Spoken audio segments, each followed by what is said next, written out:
Down the Rabbit Hole is a segment where I answer a question that I ask myself. Andreas, hey, what is an NFT? I'd like to tell you that NFT means naming failure total, because the term NFT is one of those things that is very difficult to explain and very poorly named.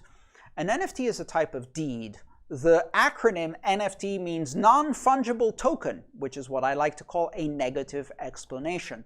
You asked me what is an NFT, I gave you an answer, and now you have two questions because now you don't know what non-fungible token means. I have to explain that and also what fungible means. Fungible means that any unit of, say, a currency is indistinguishable from every other unit of a currency. If you give me a dollar bill, I don't care if the serial number ends in a 2 or a 3 or a 5.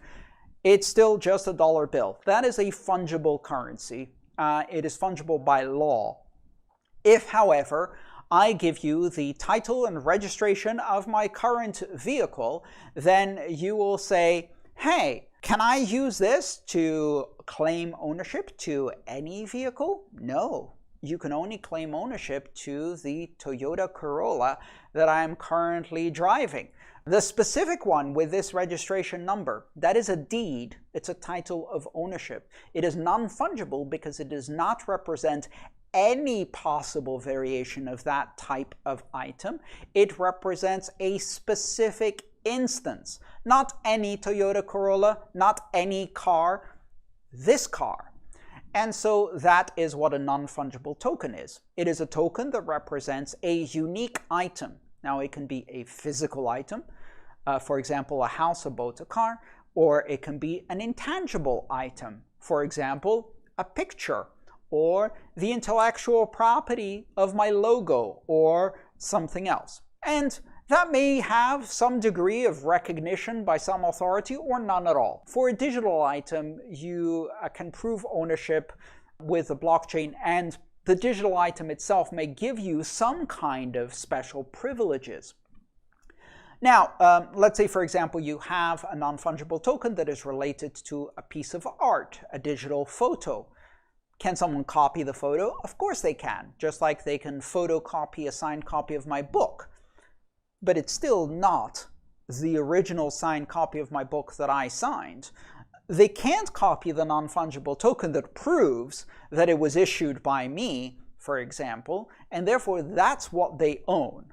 They don't own the digital image because that can be copied. They own the proof that I issued it, which gives them bragging rights. It gives them the ability to say that they are a patron of my work. It gives them the ability to say that they have recorded a unique moment, and that may have meaning or value depending on how you look at this space. It's very often easy to be cynical about these things and not see why these things might have value, but I think they do. I think that they can have meaning for those who collect these things. Ultimately, that's what they are, collectibles, but they're programmable collectibles that have special features. For example, let's say I gave out a signed copy of my book as an NFT, and you have the ebook. Well, you can copy the ebook. In fact, it's open licensed, but the NFT proves that you got it from me as the author, and that's the same as me putting an autograph in it. But it doesn't end there.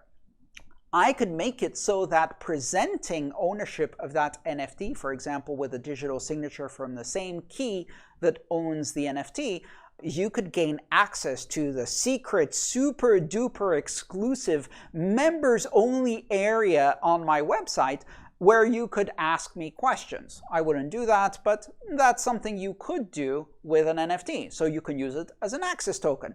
Maybe I go and do a concert at Madison Square Garden where I talk about NFTs, and then you can use your ownership of the NFT as a ticket to come and see me. Madison Square Garden, call me if you want to book this, you know. I'll be available. And then you could also use it to do something in the real world. For example, if I represented the title and registration of my Toyota Corolla with an NFT, maybe the NFT could sign a message that starts that car. So effectively, it's also the key. It opens the door and allows you to drive away. So if I transfer ownership of the NFT to you, you can now use that as a digital key to start the car and drive away. So ownership and control over the asset becomes one and the same. And there are many other things. I could also do things like deliver a stream of royalty revenues, dividends, or royalty payments to my audience. So these things are very flexible. They allow us to do things with tokens. And the only characteristic that makes something an NFT is the fact that it represents a unique item of any tangible or intangible form, and its ownership can be verified on a blockchain, can be transferred on a blockchain, and you can build secondary markets and various programmable features. Other than that, it's a token. And anything you can do with tokens, you can do with non-fungible tokens, but they have some very unique properties because they are non-fungible. Can NFTs expire? If you want them to, they don't expire at the moment, but you could implement a kind of enhanced NFT standard that has some additional features, including expiry. Let's think about this for a second. What is an NFT? Very much like an ERC20 token, an NFT, which if I remember correctly is a ERC721, I don't remember the number by heart. That type of token specification specifies the minimum interface available for a token to be compatible with the standard. So it has to support, let's say, 5 different calls that allow you to do certain things with that token. The code base of an NFT or an ERC20 token doesn't have to only restrict itself to the 5 function calls that are defined in the ERC specification. It has to have those so that other applications, exchanges, etc. can interact with these things in a way that is standardized and compatible with all of the available wallets, but you could do more.